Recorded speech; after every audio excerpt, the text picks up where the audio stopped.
My grandfather used to tell me that if you want to get to the truth and to the facts about something, go to the horse's mouth, not the horse's ass. What he meant by that was basically is that from the horse's mouth will come the truth, and from the horse's ass, maybe the bullshit. I think that has held true in my life. Anytime I've wanted to find something out about something, when I've gotten secondhand information, it's always been either slightly altered, tainted, or just simply not accurate. But when I've gone to the horse's mouth from when the story first came, that's when I've gotten the truth of the matter. It makes sense. Remember the game Telephone? When you would just whisper something in somebody's ear, there'd be a whole line of people whispering to somebody's ear. Tommy likes Mary, pass it along. Tommy likes Mary, pass it along. Mary likes Barry, pass it along. Mary likes Barry, pass it along. Barry likes Tommy. What? By the time it was all said and done, that's basically what I'm talking about. So, for tonight's podcast, that's exactly what we've done. This has been a much expected and anticipated guest. We are going straight to the horse's mouth in respects to tonight's conversation regarding the beverage that we all love so much, whiskey. Whiskey in the state of Ohio. Maybe it's the same way in your state. Maybe in your state you grouse from time to time and say, how come we don't get this? How come we can't get that? Or you go to some other state and they go, wow, they had everything. Why is it so? Well, I think the best way to solve that is to go to the horse's mouth. And our guest bottle tonight is Weller Special Reserve, a hard-to-find bottle in Ohio. It's become available here in the last few weeks, but in limited supplies. Why limited? I don't know. We'll ask our guest. And our guest is Jim Canepa, Department of Liquor Superintendent for the state of Ohio. There it is, ladies and gentlemen, right there. Can you go to a more direct horse than that? And when I say horse, I mean that affectionately and with respect. Of course, not the pejorative. Horse's mouth, not the horse's ass, okay? Although some probably would suggest that the other end is probably here tonight. I would imagine a man in your position would probably get the praise and also the pissed offness of the state of Ohio when it comes to liquor. That's exactly right. Yeah? That's exactly right. Everybody's got an opinion.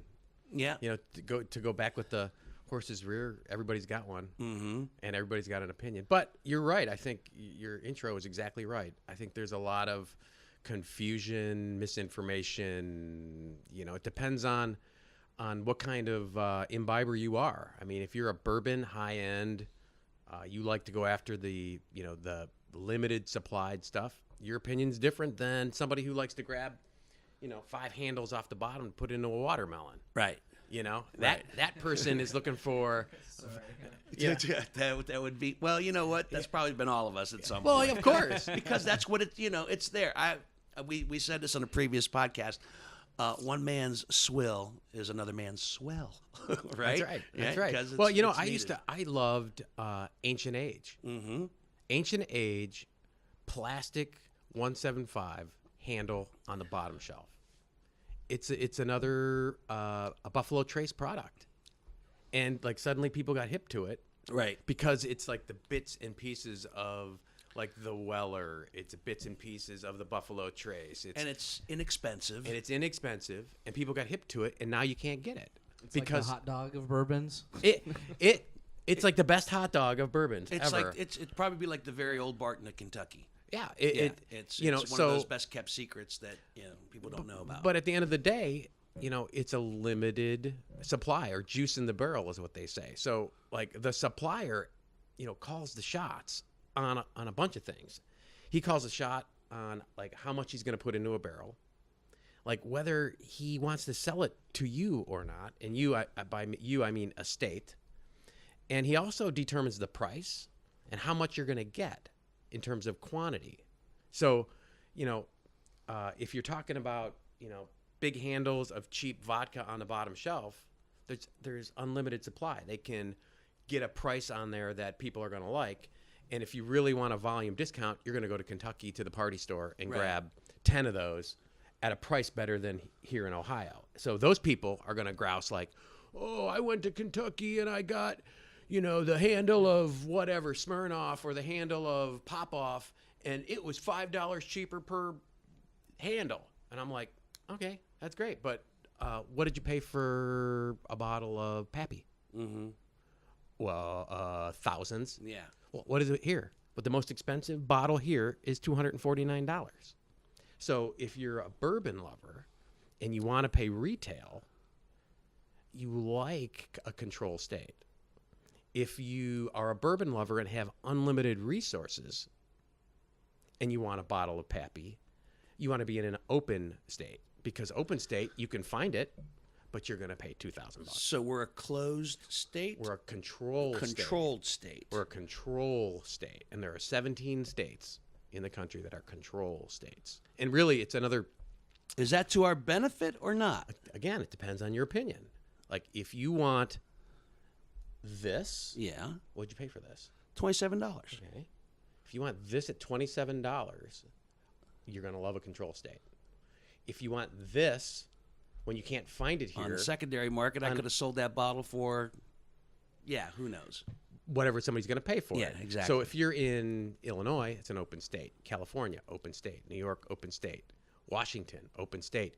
You're going to find it, Dino, but you're going to pay $100, $200, $500. I had a... At a retail store, or just off the market from somebody At a online? retail store? At a retail store. Or- This same bottle up in Michigan went for $49 a bottle. Because they could charge whatever they want. No, Michigan's a control state. Oh. Michigan's so a control somebody was state. jacking up the prices. And I'll tell you why the price is different, but we'll get to that in a minute. Okay. All right. Fair enough. But the heart of the central point here, though, is there's a difference between a control state, which is really the state owns the inventory, and an open state, which is supply and demand, third parties, privates own the supply, and the buyer is at the sort of the whim to the seller. So Bobby's liquor store can charge whatever he wants. Whatever he can get for it. Yeah. Mm-hmm. Now here, the secondary market here sort of mimics an open state. So when you want to find this, you can find it on a secondary market here, which is illegal. But I know it's illegal. you can find You it. can find it. But what price are you going to pay? And that's really the big difference between a control and an open state. An open state acts like a secondary market, eBay, Craigslist, whatever the market will support. So is it up to the state of Ohio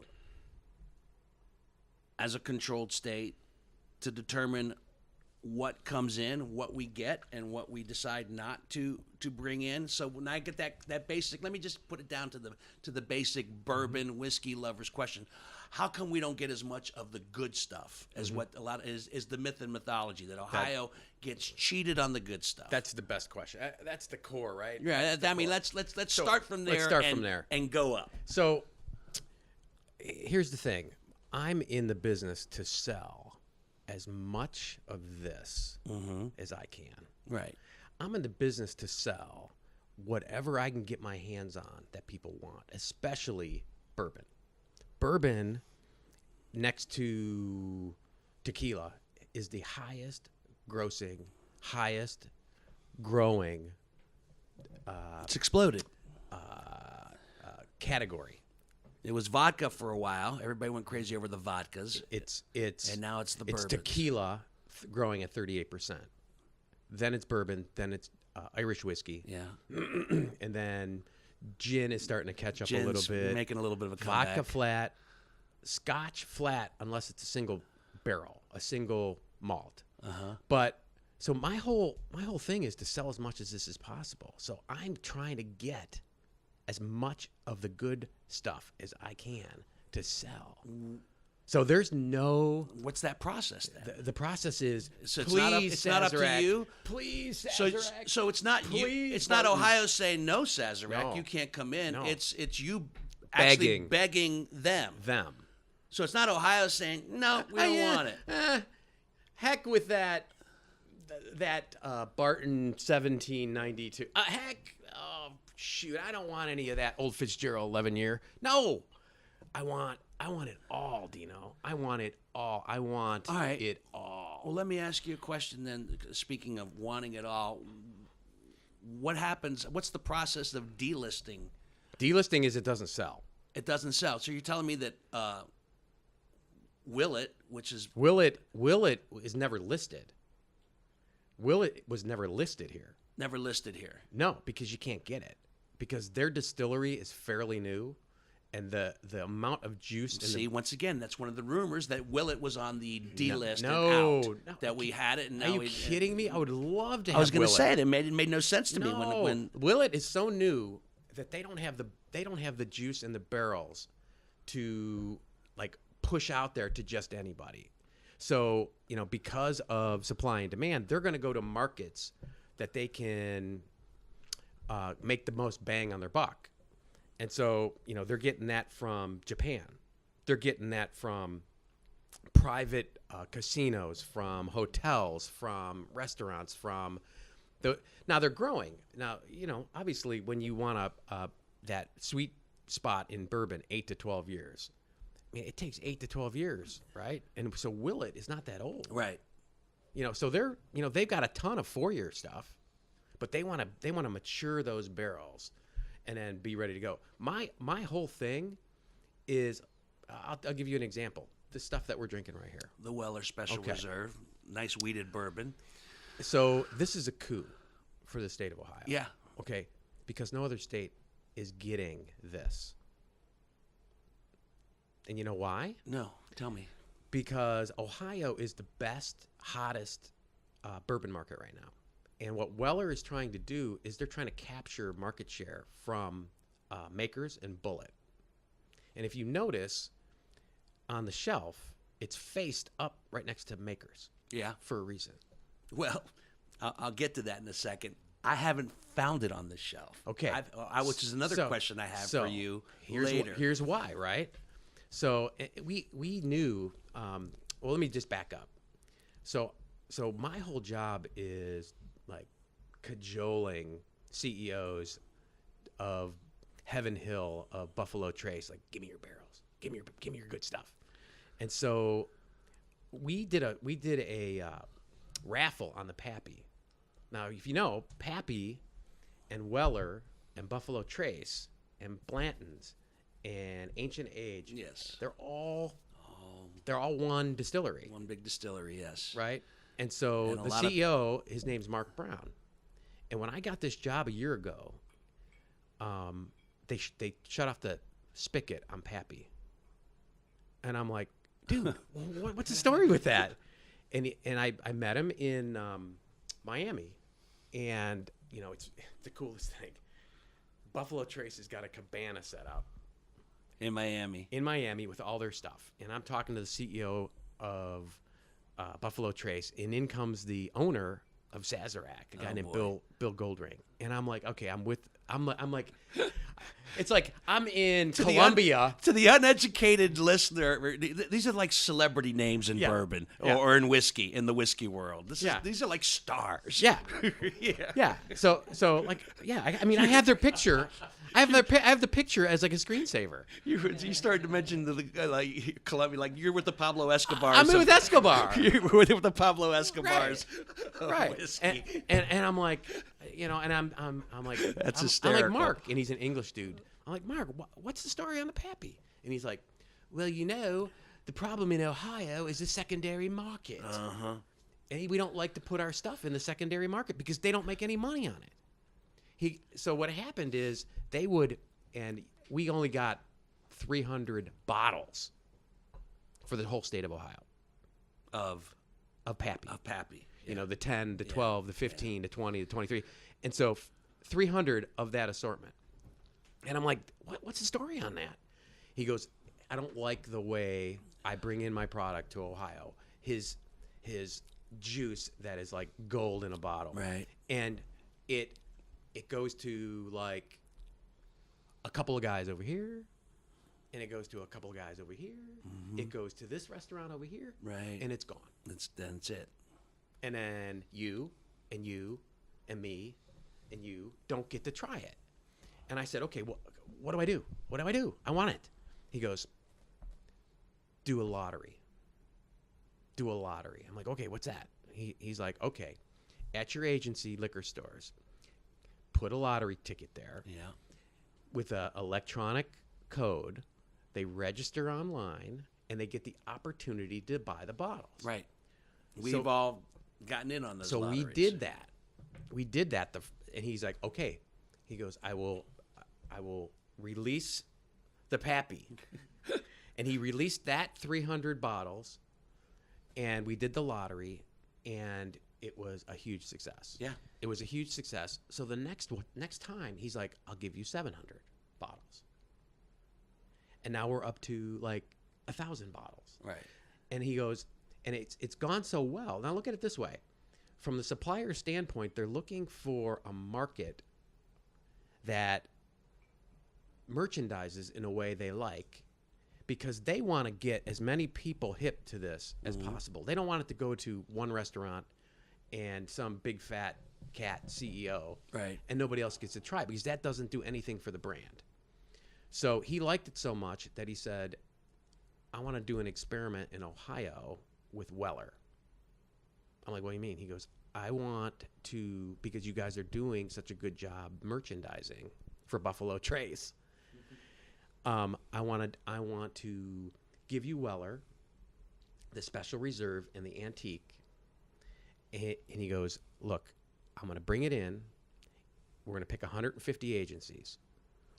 We're going to do 8 facings, which a facing is like what's looking at you on the shelf. Right.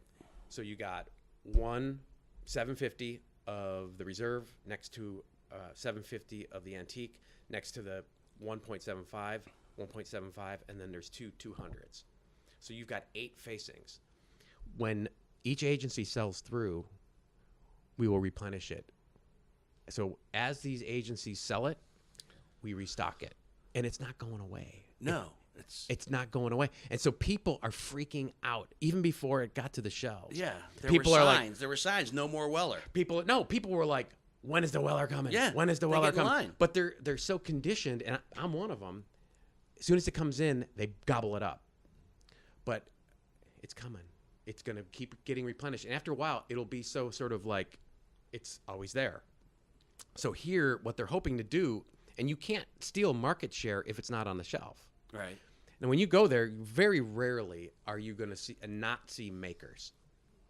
Makers is always available. Very rarely are you not going to see Bullet.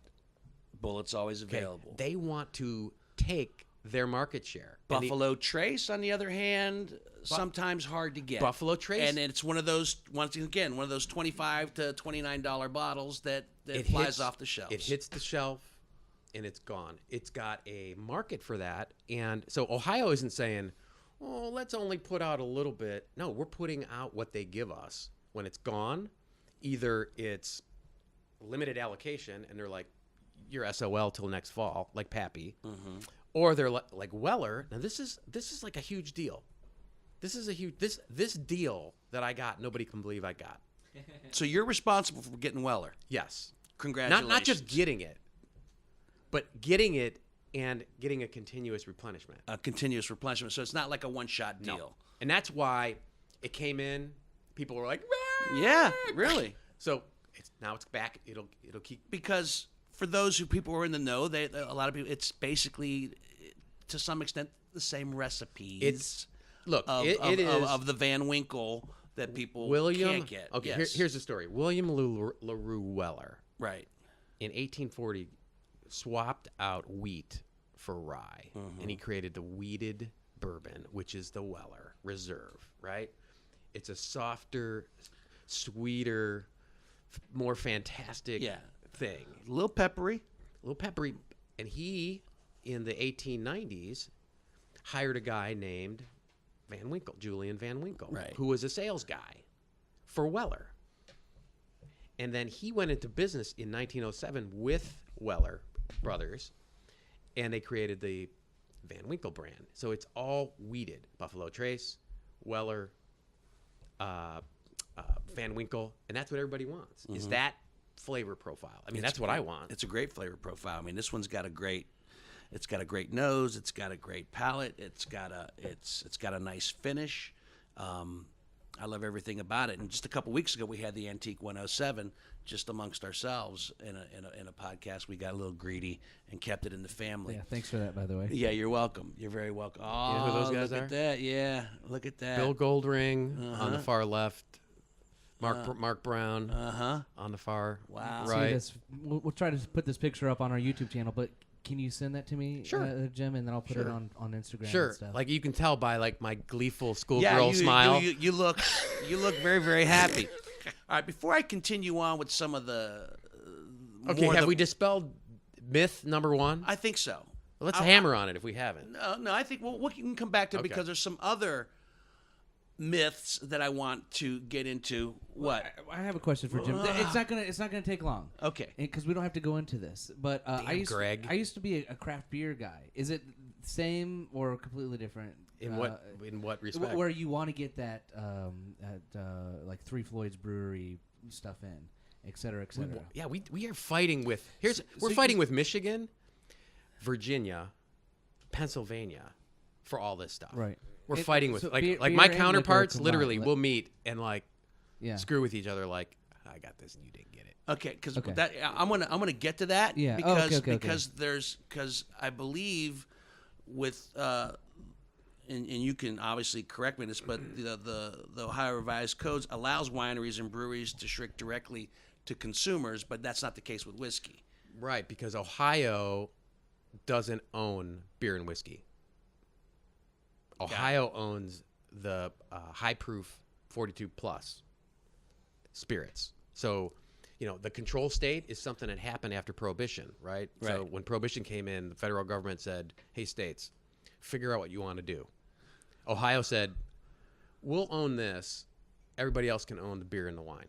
Yeah. So if he wanted to get his special beer that wasn't available, he could get it. He could get it shipped to him directly. Well, the shipping piece is a whole different issue. I mean, it comes within straight to the Ohio, consumer. yeah, within Ohio, you can find it. I mean, and go buy it at a retailer because beer and wine isn't controlled by the state. It's not okay. Alright. I guess that answers. Is not necessarily the same rules tit for tat for a No, bourbon no. as it is a beer. No, and Pennsylvania has that model. They own the wine, the beer, the whiskey. I want to know about Jim Canepa. Where are you from? Cleveland, Ohio. Cleveland, Ohio. Cleveland, Ohio. And have you always been a lover of spirits? Is your family a lover? You're Italian, right? Canepa. Of course. Yeah. My grandfather, James V. the First, at all the holidays would sit there with a handle of Canadian Mist Nice. and a mug of Pabst beer, Uh-huh. and he would sip on the Canadian Mist and drink the beer throughout the holidays. When at the beginning of the holiday, he was a sweetheart. By the end, he was a son of a bitch. So man. just the Canadian whiskey would turn him, right? He'd argue about which way the toilet paper should come off the roll. What'd your parents do? What'd your grandfather and your father do for a living? Well, my grandfather was off the boat. Both grandfathers, both grandparents. But my grandfather was in the grocery business, and then in the car business. And my dad, same thing. He was a manufacturer's rep for Remington and outdoor fishing lines and hunting lines and camping lines, and so he was a sales guy. Was he a drinker? My grandfather was the guy. Always, the grandfathers always seem to be the guy, and then the fathers. My dad was like Sometimes follow was suit? a connoisseur of wine and spirits. But my grandfather was an imbiber of the spirits. Like that was part of his culture. Right. My dad was a little more laid back. Now that I have this job, he's discovered. He lives in South Carolina. He's like, wow, Buffalo Trace. Wow, Weller. So now he's into it. But that grandfather was the shaker and the mover. But you mentioned that you had this job for 1 year. Yeah, since last March 2017. What were you doing before this? So let me. I'm a lawyer. I was a county prosecutor in Franklin County.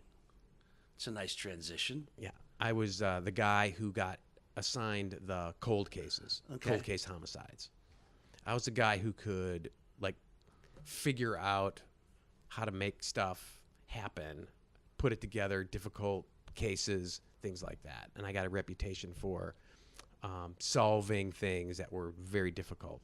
As a prosecuting attorney. Yeah, difficult trials, cold cases, child cases, very difficult cases. How long did you do that? For about 11 years. Okay. 11 years. And at some juncture, I was recruited to go to the Attorney General's office to start up a division that they were starting that had some difficulty. So I got that squared away and created a new system there for the Attorney General. And then with the governor's office, I've been recruited to go to different agencies to fix things. So you're a fixer. I'm the wolf. Yeah, you're the wolf. You're the wolf. So We've come full circle. Yeah. So, there we go. All right. so I went to public safety. They had a little problem with their legal department. The guy that was in charge the chief lawyer there got indicted at public safety, and so they needed me to rebuild the legal department. And then I went over to EPA to fix their permitting department. And when the Department of Liquor Control needed to rebrand itself and demystify a couple of things that we're talking about now. Talking about right now, yeah, sure. Opening 20 new liquor stores around the state. Making some relationships that benefit people who like bourbon. Bring in the wolf. That's why I'm here. Bring in the man. So that's what I do, is I fix stuff.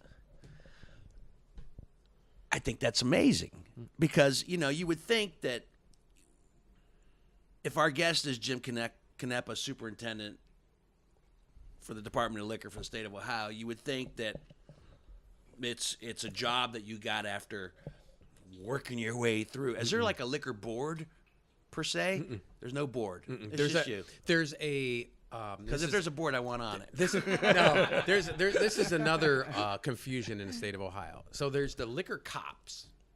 The liquor cops. They work for public safety. I used to be their lawyer. The liquor cops. What They're are the liquor cops? The- They're the ones who are going to show up at your festival and bust you for Where's your open permits? container. open Okay, container? okay. They're going to show up at your festival and say, Where's your outdoor permit?" permit for Yeah, this and they're that? gonna shake you down. They're cops Yeah. with badges and guns, right? And they work for the Department of Public Safety with the Highway Patrol and that whole group. All right. Then there's the Liquor Commission. Liquor Liquor Commission is a quasi judicial group, and what they're gonna do is you're a bar owner, you're a permit holder, you're a bar, you're a restaurant, you're a corner beverage store. And they come in and they say your happy hours went too long, or you're swapping out fake stuff for real stuff. Yeah. You're watering it Yeah, down. yeah. You're not following the rules to be a permit holder for a bar or restaurant. You get to appeal that to the Liquor Commission. The commission. The commission. And what's the commission made of? It's Or who's the commission? It's three made of? people, and they're like judges, and they're looking at whether or not their due process for a bar owner. Okay. And they're three people appointed by the governor. They make no decisions on what liquor we get, or who gets a permit, or any of that stuff. Who makes those decisions? That's me. That's you. Yeah. It all comes back down to you. What is the Agency Optimization Initiative? That sounds fancy. Isn't it awesome? It sounds pretty fancy. Okay. The AOI. Okay. I don't know how old you are, I am older than but you. I don't probably. think you're not older than me. I Yeah, don't how old think are you? so. I don't know. How old are you? Go ahead. I bet we you both got gray. I bet you you're We both got gray in the 54 beard. years old. Ah, God bless you. No, you're wrong. Older? Yeah, much. Okay, I'm 55. I'm 59. Okay, you got me. I'll be 60 in April. All right. So you remember? All right, boys. It's still, we got the whole Mediterranean Okay, thing going on. okay, I so- wouldn't have guessed you at that age. Okay, so you remember Yes. when you used to go to a liquor store, Uh-huh. you walk in, and it's like you could operate it so bright. Right. And you couldn't hold the bottle. You had to go to the shelf and write down the number on I a do piece, remember on that. a piece of I do. paper. Yeah. And then you had to do the walk of shame Yeah. up to a guy who sat up higher than you. And you would go, I'll have this, and he'd look at it like judgmentally, like, and look at you. like, yeah, what are you gonna? And look at what you're yeah, getting. Okay, what are you gonna do Yeah, with this? exactly. time? I remember that. Yeah. And then there's bars on the window, Sure. right?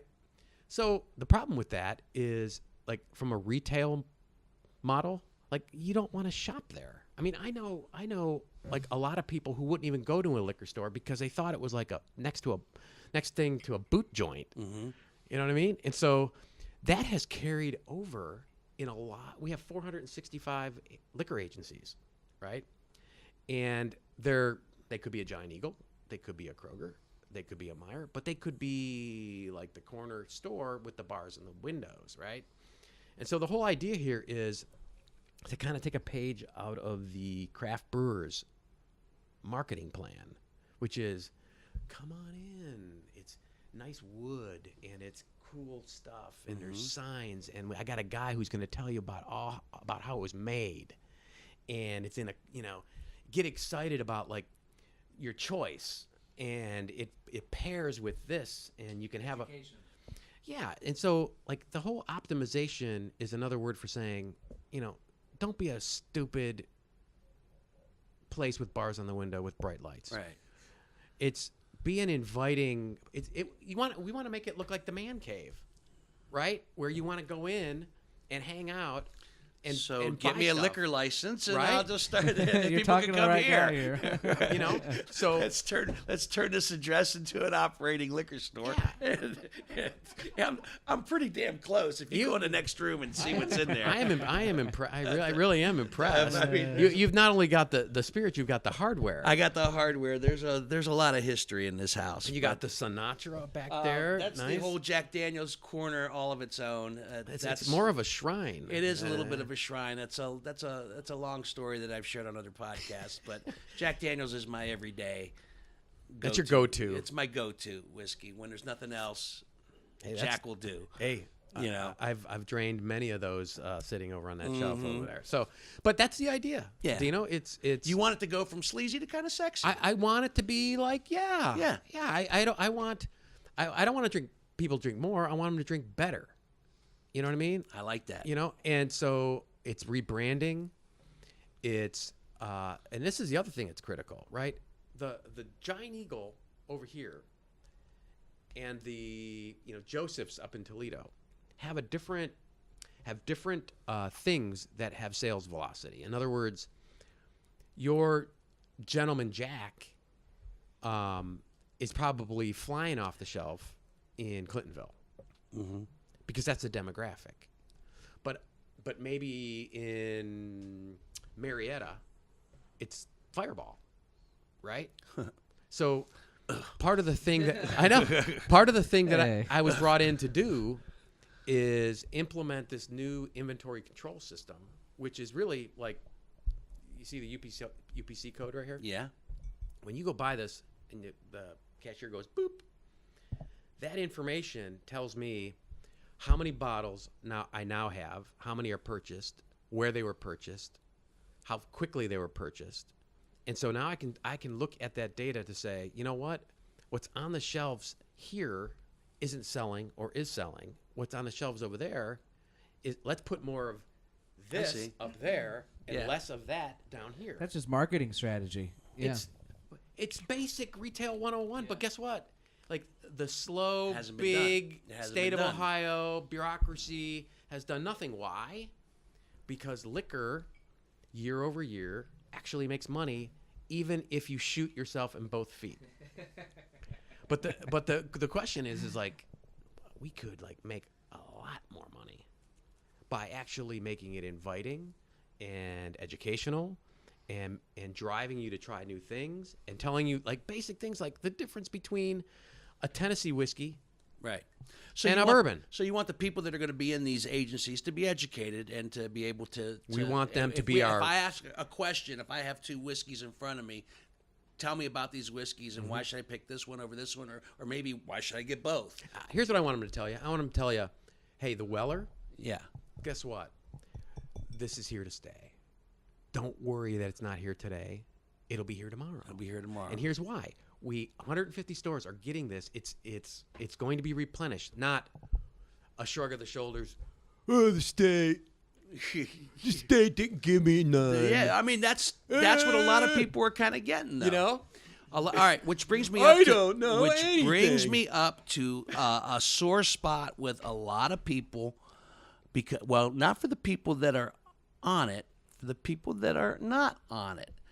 There has been a lot of people that have gone to certain agencies, not listing or naming any of them in particular, but they establish a relationship with said agency, and as a result of that relationship, they get put on a unofficial list. So when the good stuff comes in, like I said, I'm starting to see more of this on the shelf now, but when it first hit, it wasn't on the shelf. Well, that's because people bought the hell out of it. I understand, but one was put back for me. Mm-hmm. And you hated that. I was, You were torn. I mean, you know, You were torn. It's like I'm condemning myself when I say this, but I was on one of those lists. And some of my friends here that are sitting right next to you get pissed off because they're not on a list. Well, and they go in to get that product, and it's all gone. Here's the thing. I hate that. How do you stop it? I hate it. And is more it, than first of all, is it anything. legal? Okay, let's start at the very beginning. Let's start. Okay. Besides the fact that most people don't know, the state owns the inventory, right? And the state buys the inventory, and the state merchandises the inventory. The other thing people don't get is the agencies are agents. Okay, they're not the old state liquor store that you and I remember. Right. They were owned by the state. Those were state employees behind the cash register. Virginia still has that model. It's the ABC stores. They're all owned by the state. All those employees are state employees.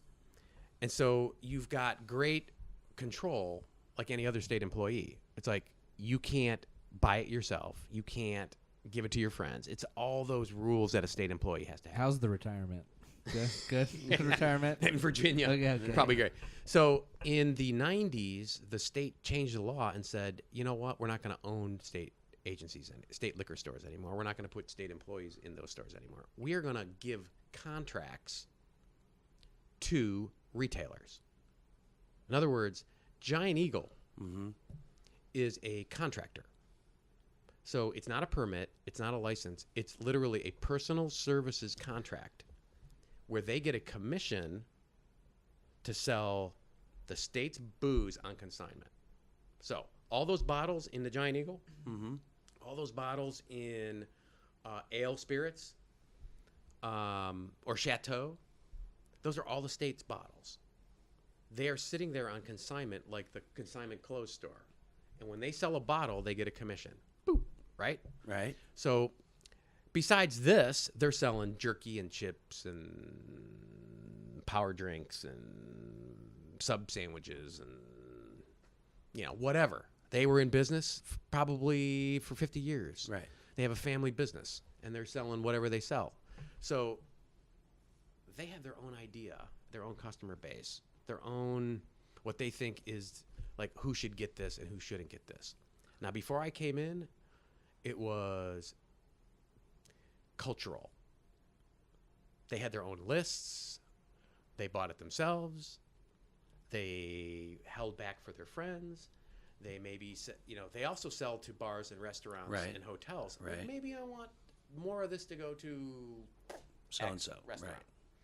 So I came in, I said, guess what? Personal services contract, right? When Dino has the guy come put a new roof on his house, he doesn't get to say who Dino gets to invite over to his house. Right. It's a personal services contract. And if you don't perform the job according to the contract, you're fired. And it's the same as if you had hired a cleaning service, a yard service, whatever. It's a personal services agreement. Somewhere in the years, the decades, the idea of who the boss was and who the contractor was got lost. And so now part of the optimization thing is you have to do it our way, which is you put it on the shelf and when it's gone, now you can say one per customer. I like that because Okay. one guy comes in and he buys it all. Buys it all. That's fair. You could say one per customer, but when that's gone, you put another one up, and you put it out to sell. I've sanctioned and closed stores for having it in the back when they shouldn't. Does it save back for people, For their friends, for their for friends, whatever, for the list. I've had agencies buy it themselves, and when we do audits, because we have a crazy accountants who want to know about where every bottle is when we buy it from Kentucky to when it's sold at the cash register. And so we do crazy audits. It drives me crazy because I'm a lawyer. I'm not an accountant. But we do 4 compliance visits and 2 full audits every year. And when we go in, we count every bottle. And one of the things you're not allowed to have is your own stuff. You can't own other liquor in your store. And we found all kinds of bottles. And what happens? They're like, that's mine. I'm like, not anymore. Not anymore? Will you just take it? Yeah. Because You take it and shut them down, or just we take it and we What? put it back on the shelves in a different store. a different store? And we say, do it again. You don't have a So they contract get a warning. anymore. I And mean, then- are and you then we gonna- close them. I guess my bottom line question is: are you going to be able to crack down on? Oh yeah, we the have lists. We do. It is Go back to being a regular citizen. extremely. I'm not looking at you on purpose right like now. the word is on the street. Yeah. For these agencies, because the demand for an agency is huge, right? And so they don't want to lose their privileges. If my notes are correct, you're planning on adding at least 20 new agencies. That's right. Right? We've got 18 in contract now, and we'll have probably 24 by the end of the year. Yeah. And once again, from a marketing standpoint, you kind of determine where these might be. Where they go. Are they people vying for them? Oh, it's like a job interview. We have to put out a request. We put out a request for bids, and in some instances, and by the way, like here's another thing that's never happened. It's like, where do you put a liquor store? Where does it make sense to put any store? You put it where you're going to sell a lot of stuff, Right. right? And so we pick these places and you probably won't be surprised about this, but in terms of booming markets, retail markets, Columbus. I mean, you could add. We did a market study to add stores in Ohio. The basement being you have to make at least $1 million in revenue per year just in liquor sales. Wow. And we found 126 spots in the state of Ohio, which can support at least 1 million. The top 20 are in Columbus. I don't doubt The it. top, like 5 million, 4 million. But I'm not going to put them all in Columbus. That wouldn't be cool. That'd be a jerk move. No, Not for no, us. Not for me. No. Okay, I'm giving you the high five just so I don't leave you hanging. Thank you. Just kidding, of course, too. Let me ask you. But a lot of these things that you're talking about are like things that have ticked me off. Yeah. So it's imagine suddenly you get to be the superintendent. Oh. What would you do? Right. I would do a lot. Yeah, that's a Yes. good question. I'm wreaking havoc. Look at You're this. wreaking the havoc. I am wreaking havoc. So is this a job you plan on keeping for a while, or I mean, where do you go from superintendent? Well, I'll put it this way. So King of all liquor. So- is that what it is? czar of bourbon. Nationwide So- superintendent. So no, I mean it's from a like, are we growing faster than our competitors? Are we like finally getting stuff that nobody? I'll give you an example. 1792. You know the distillery that caved in. Yeah, the one that lost I'm all getting the 5 barrels of that. Guess where I'm going tomorrow? Kentucky to pick out the 5 barrels. You need anybody to ride along? I'm free tomorrow. You know, no. Which thank you. You mentioned barrels. Tell me about the barrel program. Oh, barrel program again. State of Ohio never had it. Never had it. So No. what does that entail? Well, the barrel program is, again, I beg.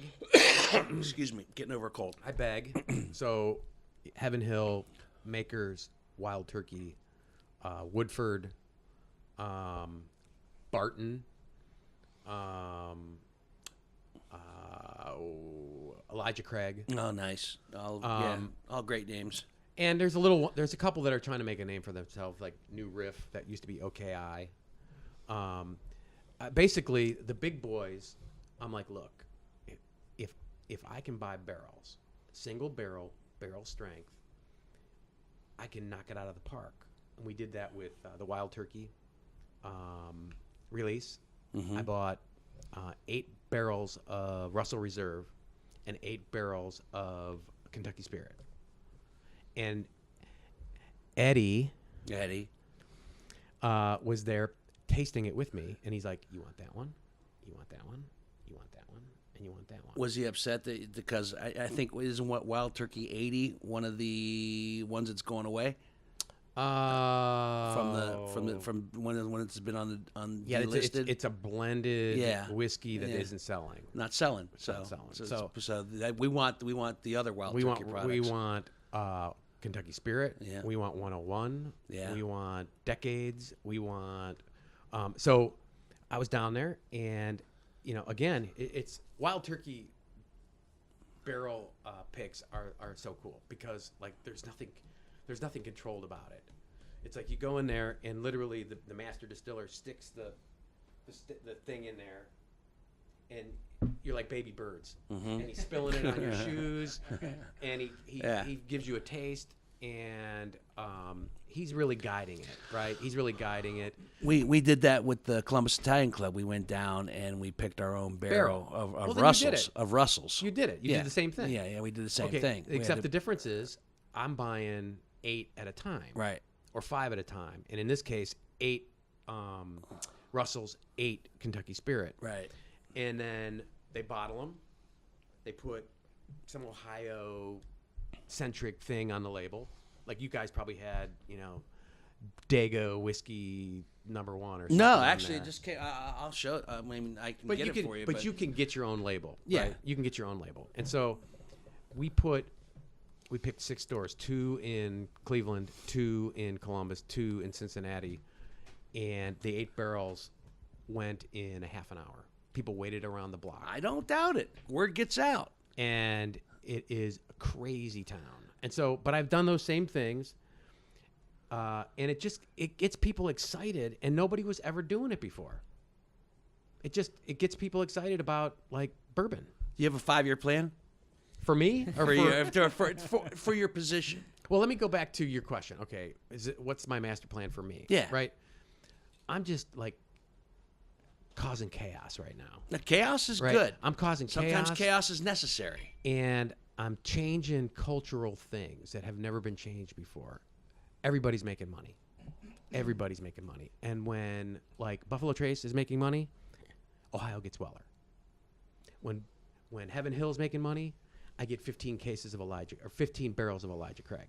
I get it. You following what you picking up what I'm laying down? Way ahead of you. Okay. So, and when I'm making money, that money is going to Jobs Ohio, who owns the liquor enterprise. That was going to be my next question. You're talking about making money for the state. So sorry. Would you? Can I do this show? Do you want to do the podcast? Should we change it to Whiskey Business with Greg Hansberry? I think Greg's going to elbow you out. I've never heard him say more than 4 words until tonight's podcast, and all of a sudden, This is very this is go, man, go. Where's the my son, money? go. Okay, so the money goes to Jobs Ohio for development, right? So they're enticing companies to come to Ohio.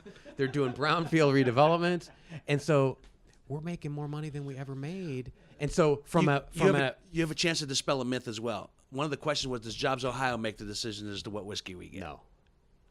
No. That's been actually one of those things that's been circulated out there. Yeah, I know. Guess what? They don't. They do not make the decisions. No, the decision's pretty straightforward, Dino. It's like you sell what people want to buy. You sell as much of it as you can get your hands on. And you try to get it. Okay. It's not like you're used to do radio, right? We said I used to. Used to do radio, right? Used to. Thanks for reminding me. Okay, so where did the commercials? Who bought time? Right. They buy time where they think that they can sell their product. Exactly. Right. So the high demand show, they're buying time, right? So the suppliers want to bring their stuff to the place that sells. I get to then look at what is selling. What is the velocity? So if there's a lot of this selling, guess what I'm bringing a lot of into Ohio? Right. Now, on the other hand, if you're a big fan of effing cilantro, mint, bubblegum, salmon, vodka, you're shit out of luck. You're shit out of luck, yeah. Because nobody's buying the shit. And that's why we see those remnant tables that are the last chance to get those. Never been done before here either. What? Last chance. Nobody ever said, there's a lot of stuff on the shelves here with dust on it. What do we do with that? Because inventory, you carry that in inventory, that's millions of dollars, right? I'm like, move it off the shelf. What happens when you move it off the shelf? You make room for what? Stuff that people want. I had one question that came from a friend. Have you ever talked about establishing a dialogue with the USBG, United States Bartenders Guild, because there's a lot of... Lindsay, what do you think about that idea? She's still there. You still there? Did we lose Lindsay? Where'd you go? I don't know. I am still there, sorry. Did you hear that question? Yes, I did. I started laughing. We are meeting with Columbus and Cleveland's chapters. Of the USBG? Yep. Because the thought is, once again, that a lot of talented mixologists move to larger markets because they don't have access to all the spirits they need to create the drinks that they have. Guess what? We're like, you know what? A lot of the modifier We're- spirits. We're like, you know what? Who could help us here? Bartenders. Lindsay, go get a hold of the bartenders. Guess what she did? all right, that answers that question. And for the record, I'd like to introduce Lindsay. Hi, Leverth. Lindsay. She's on the phone. She's the communications gal for Jim here, and Which I might add, she's not interrupted us at all, saying you can't say that, you can't say that, you can't say that, you can't say that. So far, doing good, Jim. you've been doing a great job, Lindsay. Thank you. In respects to a lot of the modifier spirits, like the Benedictine and so forth, The and so on. mixers. Yeah. Right? yeah. Okay, so here. that enable them to do work their magic. So imagine this. When I come in not knowing anything about liquor other than it's broken, I have the ridiculous idea to ask people who might have information about what to fix.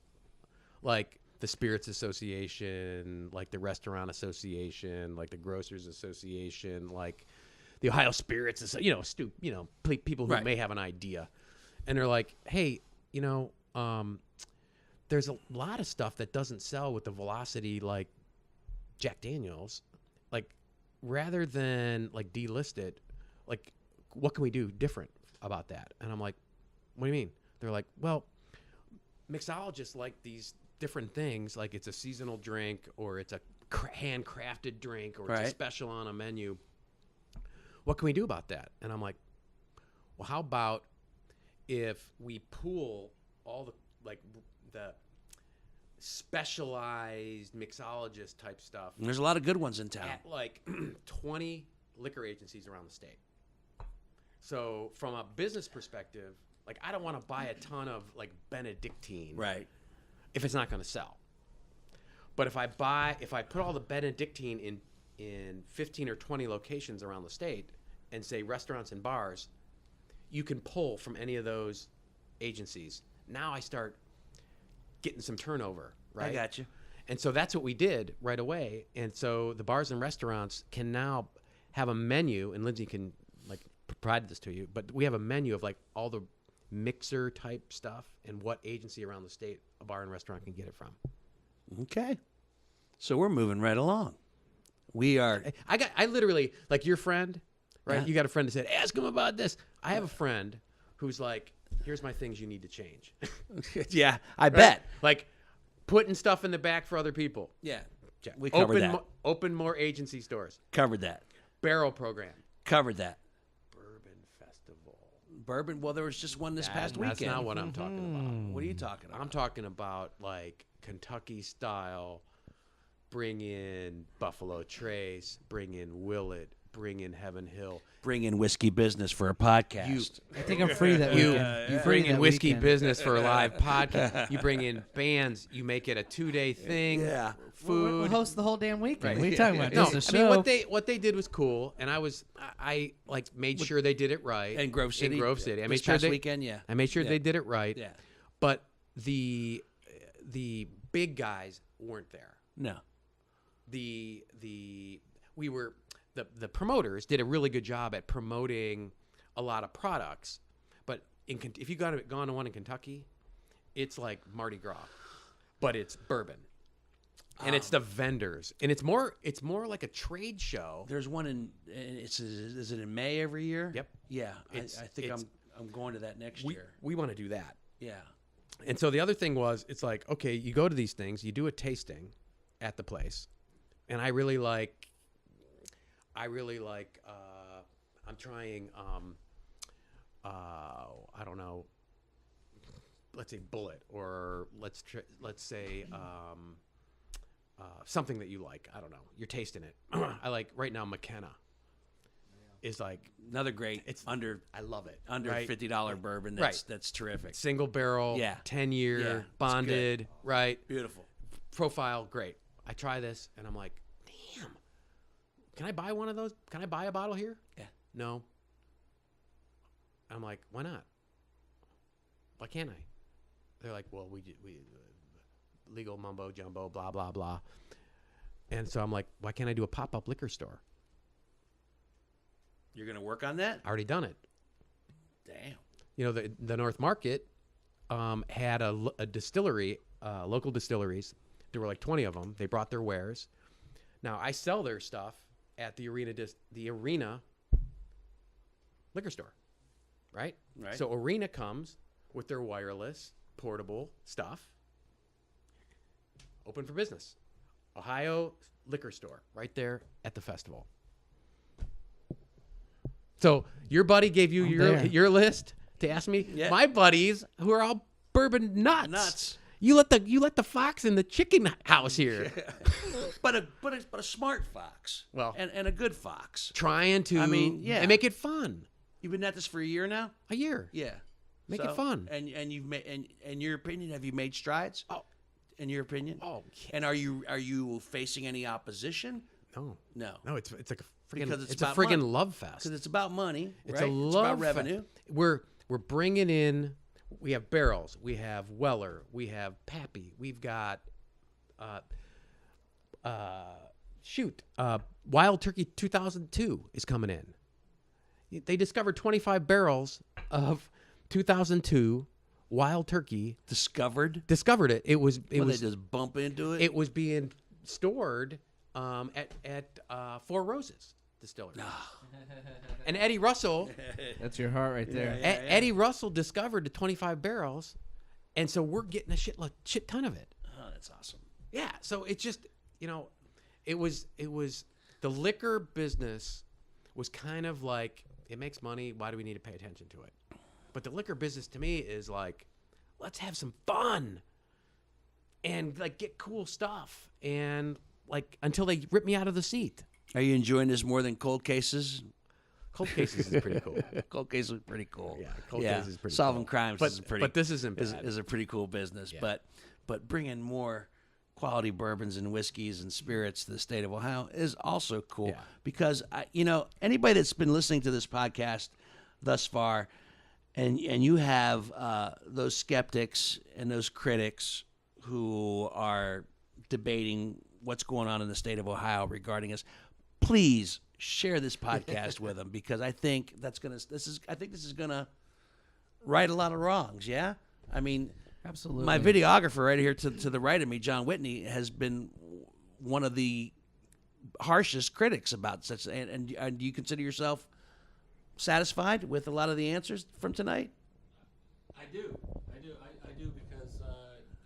because you don't know things. You start coming up with your own preconceptions. And Yeah. Tonight has actually helped me with not hating you. Well, you think about it this That's way. awesome. Like, think about it like That's this. awesome. Like, suddenly one of you guys became the superintendent, right? That's what happened. That's what happened to you? Yeah. It just happened? They asked you? You didn't vie for the job? No. Oh, shit. Come on. No. No. And so it's like, what would you change if you had the opportunity? That's what happened, man. That's You're so That's blessed. literally what happened. They came to you. You didn't go to them. Yeah. You didn't vie for the Remember job. the wolf. The wolf. Call in the wolf. Fixer. Call the fixer. I mean, you were a bourbon connoisseur, Hansberry. whiskey connoisseur. What? Well, You know me. You know That's the much- thing. I love bourbon, and they gave me the job. Hansberry, you realize how much shit I fixed over the years You're of a my fixer, life? too. I'm a fixer But too. he's But my I've fixer, never Jim. gotten the But I job. think the net. knows my But I think the fixer. net between what he's destroyed and what he's fixed is. It's a push. It's a push. You don't know me as well as you think you know me. You I don't can't. know. You That's don't- so true, but I shouldn't know that. No. That's pretty good though. That's pretty good though. I like your moxie, my friend. I like your moxie. All right. Well, dump that out. Let's All right. So something yeah, else. because there's a mystery. mystery. There's a something. mystery whiskey in the flask. I'm not gonna dump it out. We'll put it in another glass or get another glass. We're at 1 hour. We're at 1 hour right now. All right, that's okay. That's It's fine. I'm just giving you a time No. to check. Drink it. Can I Plastic? drink? No, I'm not going to put it in plastic. That's all it was. No. Can I drink it? Is that a successful way to dump it? Dino, dump Can I actually drink it? Lindsay, is this entertaining? Are we entertaining you? Do we amuse you? Are we? to pick up her kid Are we from like soccer. clowns? All right. So. Okay. I need a palate cleanser of some Well- sort. Go. I don't know. Go clove of friggin' garlic or something. All right. Now you're going to give me any hints to this, or I'm not going to give you any hints. I won't be able to guess it, but am I supposed to? You're probably not even a bourbon drinker. Yeah. Well. You know what? When he started this podcast, he wasn't. That's why I was so Well, tickled. take that cube out of there. That's what I was so tickled with all his questions, because over the last couple of years that we've done this podcast, he's become a whiskey appreciated of good whiskeys and bourbons, and so when he gets involved, I actually consider that to be a I've had success Pappy story. 3 times now. Really? I consider it to be a success story. Yeah, I was a craft. We're not. This is not making the show. Now I was a craft beer guy, and What do you mean this is not making the show? what do you mean? you could still It's gonna tape make it. the show. You can still Yeah. tape it. Oh, we are It's making still- the it's show. make- Alright. It's making Still the it's video. making the Did you YouTube. did you teach him how to smell it and drink it? No, All right, let's Tell- let's for the audio, not the uncut. because YouTube I don't channel. have the proper glasses for Let's- the snifting. All right. and- Let's and so forth, reset but up I what's do going have on them, but here. Okay. Jim's poured something for you. Don't know what it is, etc. Let's set it up for the Okay. podcast. So now you want to keep your mouth agape, which from what I've seen tonight, it's pretty much been hanging open the whole time. So Wow. you want your mouth to kind of hang open a little bit, and actually smell it breathe through your mouth and your nose at the same time, and you get like vanillas. you pick up all the Yeah. yeah. Because if See, you I just was did, just using my nose to smell. yeah, if this you whole just did it time. with your nose, you kind of burn the membranes in there. Yeah. So that's how you taste it. So, and how you drink it is up to you. But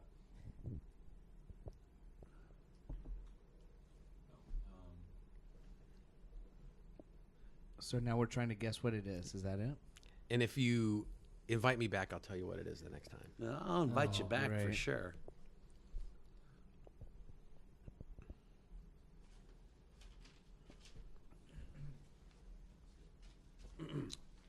Because This is a very flavorful. I want to say clove even.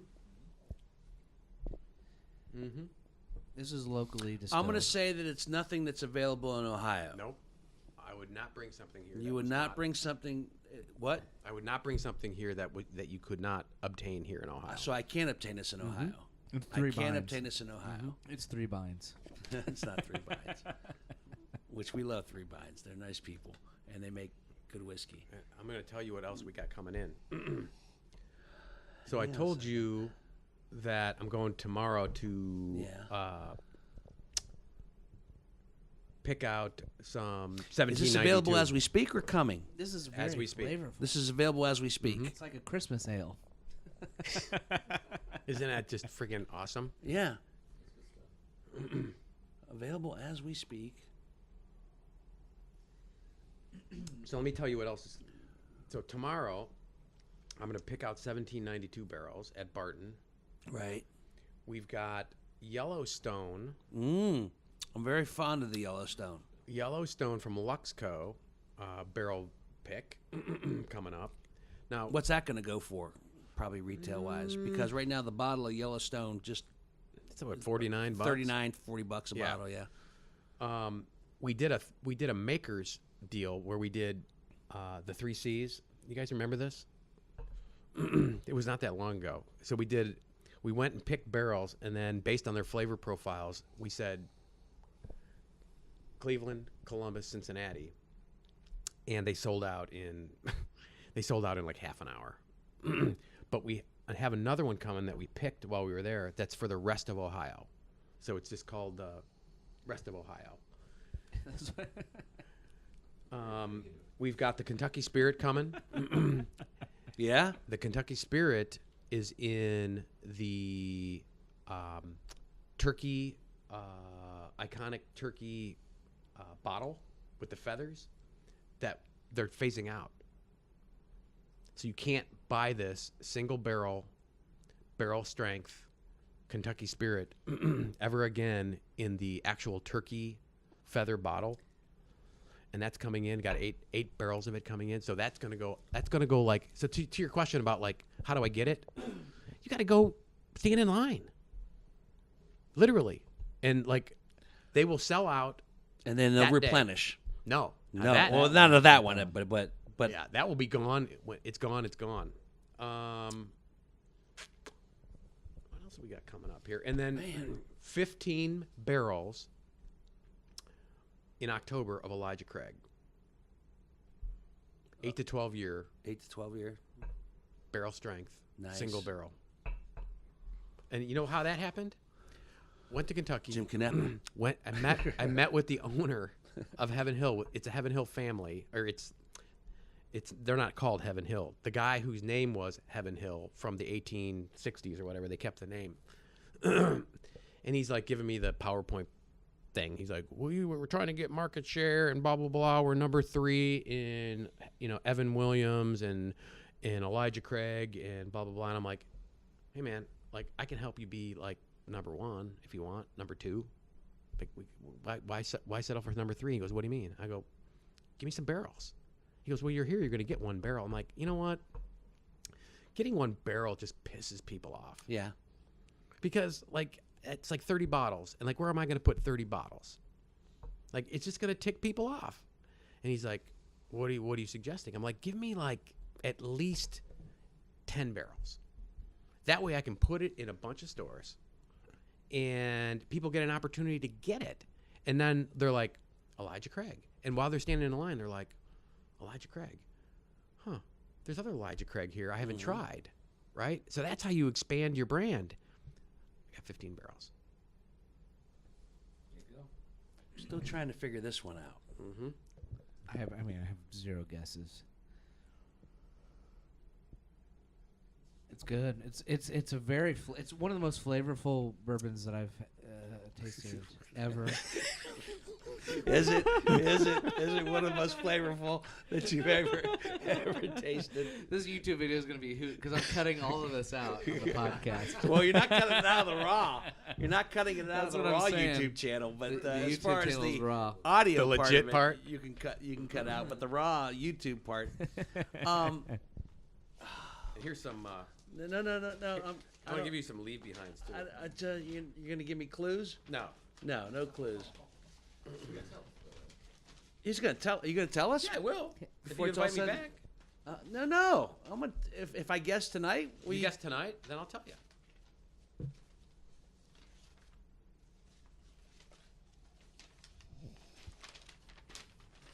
Flavorful. No, man. See, this is. You think I'm making this shit up, but No, this is, I don't think but you're look making anything Look up. at this is the Weller launch. So you're like, what's going on with it, man? This is what's going on with it. This is directly from Weller. Not Basil Hayden. Nope. There will be new item. That's not a bad placement guess though. communication. Because it's got a kind of a spicy, Yes, clovish. yes. So I'm getting warm. Mhm. I'm getting warm. And I don't not that I know what Basil Hayden tastes like, but I'm saying that this is a different Basil Hayden that is available now. God damn it! I did this one time in a bar, with my friends, and he's got a picture of it. I went out to grab a cigarette, Legendary Dino. which I'm dying to have right now. And while I was away, they put Couple things out there. 3 whiskeys in front of me, and by the color and the smell, I identified them, except the third one, which I said this is bar liquor, and it was something on. This is an interesting one, I thought. So this one. So I'm close with the Basil Hayden, but They gave me some stats. Weller, this is the Weller top asked about brand in their own call center. So Weller gave me their call center stats. The most asked about SKU is Weller SKUs. The least asked about is Rock Hill Farms. But you can see, like, people ask about Weller more than they ask about Buffalo Trace, more than they ask about Van Winkle, more than they ask about Elmer T. Lee, more than they ask about Blanton. Is that crazy? that is crazy. Weller is like crowd favorite, man. Well, You know what? I don't want you to tell me what that is. I'm not going to tell you. I don't want you to tell me what that is. I'm going to figure it out. Because Is the there next anything- time, because the next time I come, nothing left in there. the next time I come, I will bring another surprise and tell you what that one was. well, the one thing, Jim, and we haven't come up with it today necessarily, is that we like 50 and under bottles. So that's the thing about this is when we can get it at retail value, it's well under $50. Do you know what? no, do you know well, what? Do you know what? William LaRue Weller's motto was in 1840 when he created this? No. Honest whiskey at an An honest, price. He's right. No lie. I'm sorry. I'm on a goddamn quest. I was close. I was close. He said I was close. You know what? Like, you open a bottle of that and good night. I mean, it's just like you can't stop drinking it. I would put that against the Pappy 15. Oh, I would put a lot of whiskeys against the Pappy 15. People are at this crazy point. about the Pappy 15. Actually, you know what the best one is? Is the 10. I have a bottle of the 10 It's sitting up the there as we 10 speak. is the best I like the 12 because as you get, personally. you start like tasting a lot of wood. Yes, there's a whole bottle of Old Rip Van Winkle sitting up there as we speak. The 10 and the 12. Eddie Russell will tell you 8 to 12 is the sweet spot. Yeah.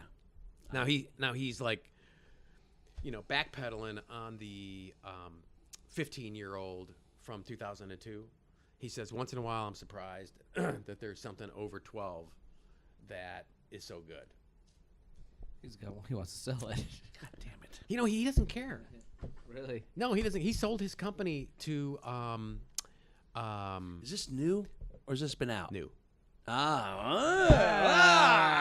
Well, let me rephrase. Nostradamus of whiskey. Let me rephrase. How's my glasses? The maker has been around. No, the maker's been around. I get it. Right. But a lot of makers are putting out new products. Right. It's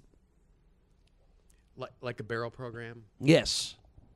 It's a barrel of something that you Okay. know. Well, now I don't feel so bad for not knowing. It's new. It's new. Oh, yeah, of course. But who's it from? But he's surprised once in a while. But he sold his company. He and his dad, Jimmy Russell, sold their company Yeah. to Campari. Yeah. Like, so they're just like rock stars that work for Campari. Yeah. And they just care about their stuff. And they get Matthew McConaughey to advertise it. How's that working out? It's not selling bad. No? It's not. There's this whole thing now between McConaughey and the Guns Right people. Oh, So Jesus. It's a All whole right. thing. Well, that's another podcast. It's a whole nother podcast. That's a whole nother podcast. All right. We should probably wrap it up. Yeah. Unless you have See, other. this is a treat for- Unless your Unless the host. host. Unless your host has other Has questions. more. I'm out of questions, but I will say this is a treat for the YouTube fans. Yeah.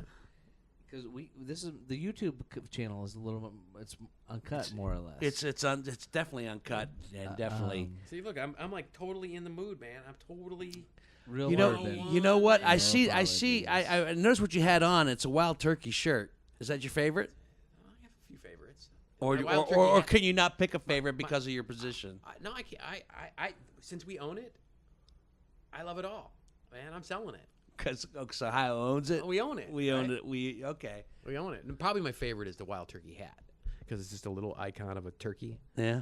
Fucking love it. So you love that's your favorite That's my favorite merchandising merch. Yeah. Your favorite merch, but Right. you won't go on record for what your favorite bourbon is. You know, That's a fun. No, you no, know, no. here, look, listen. No. Like, I People love. ask me all the time. I you know, never pick. One day, I never pick. one day I want a pizza with anchovies on it. Another day I want just a plain pizza. Yeah. But I don't hate either one. I don't love either one of those children more than the other. All right. Make one promise before we leave. Okay. You'll be back. I got to come back. I got to tell you what I poured you. I got to, as the producer, we got to tell him. You got to say what it is. No, No. forget about it. No. I don't want to know. Nice try, producer. No. I don't want to know. You know what? I will see it on the shelf, and I'll figure it out. Well, you'll see it on the shelf like you see Elmer T. Lee on the shelf. Oh, so rare. I say this with all affection. God damn you, Jim Canepa.